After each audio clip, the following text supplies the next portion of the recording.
Hello friends, welcome back to আহুষা channel. আজকে আমি তোমাদেরকে বানিয়ে দেখাবো স্প্রিং পটেটো। তো এটি খুবই সহজ একটা রেসিপি। সবার প্রথমে আমি এখানে নিয়ে নিয়েছি 5টা আলু। এই আলুগুলোকে ভালোভাবে এখানে আমি ওয়াশ করে নিয়েছি। আর এখানে নিয়েছি 5টা মতো স্টিক, যেগুলোকে আমি এর মধ্যে ভরে দিয়েছি। এবং এবার এই আলুগুলোকে আমি তোমাদের কেটে দেখাবো। ঠিক এরকমভাবে একটা ছুরির সাহায্যে আস্তে আস্তে করে গোল গোল করে রাউন্ড করে কাটতে হবে। এটা কিন্তু খুব সাবধানের সাথে করবে, তাছাড়া কিন্তু এটা পারফেক্ট হবে না। আমি এটা ফার্স্ট টাইম ট্রাই করছি বলে এখানে আমার আলুগুলো কিন্তু একটু মোটা মোটা হয়েছে। তো এখানে এরকমভাবে তোমরা কেটে নিতে পারো। দেখতেই পাচ্ছ, এইভাবে কিন্তু এই ছুরিটাকে দিয়ে এইভাবে কেটে কেটে যেতে হবে।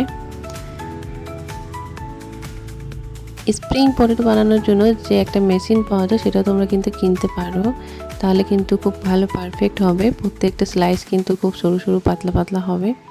তো আমার এখানে একটু মোটা মোটা হয়ে গিয়েছে। যাই হোক, এটা আমি ফার্স্ট টাইম করছি বলে তাও ভালোই হয়েছে। দেখতে পাচ্ছ এইভাবে কিন্তু এটা হবে, এইভাবে ছাড়িয়ে নিতে হবে এটাকে।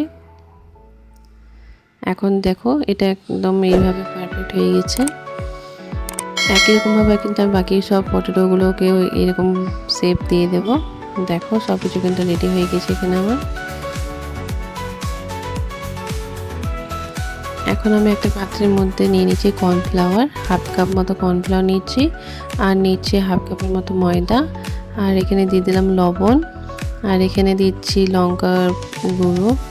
আর এখানে দিচ্ছি গোলমরিচ গুঁড়ো। আর এখানে দিয়েছি ধনে জিরে গুঁড়ো।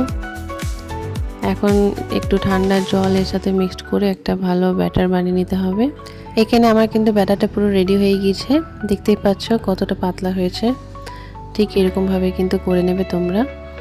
এখন আমি আলুগুলোকে এর মধ্যে এক এক করে দিয়ে তারপর ফ্রাই করব। এখন এই আলুটাকে আমি এর মধ্যে ভালোভাবে মাখিয়ে নেব একটা চামচের সাহায্যে। দেখতেই পাচ্ছি এরকমভাবে কিন্তু আমি এটাকে ভালোভাবে লাগিয়ে নিয়েছি আলুর উপরে।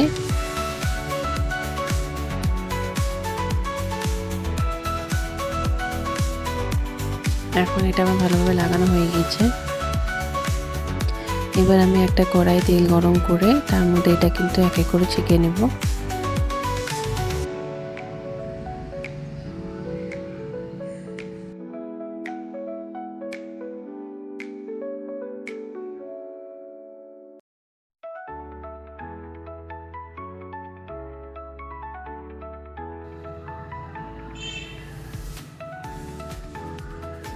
এইদিকে আমি একটা কড়াইয়ের মধ্যে তেলটা গরম করে রেখেছিলাম, এর মধ্যে দিয়ে দিলাম আলুটা।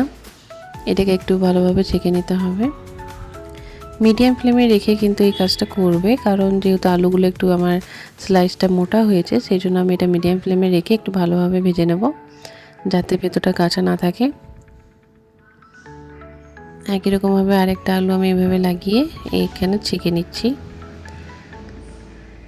5-7 মিনিট এইভাবে ভালোভাবে উল্টে পাল্টে ছেঁকে নিতে হবে। তারপর হালকা ব্রাউন কালার হলে তখন বুঝবে যে এটা হয়ে এসেছে। এখন আমার এই আলুটা কিন্তু রেডি হয়ে গিয়েছে। দেখতেই পাচ্ছ আমার কিন্তু স্প্রিং রোলগুলো পুরোপুরি রেডি। অনেক পারফেক্ট হয়েছিল, খেতে কিন্তু খুবই মজাদার হয়েছিল। তোমরা কিন্তু অবশ্যই একবার বাড়িতে ট্রাই করে দেখো। আশা করি তোমাদেরও কিন্তু রেসিপিটি ভালো লেগে থাকবে।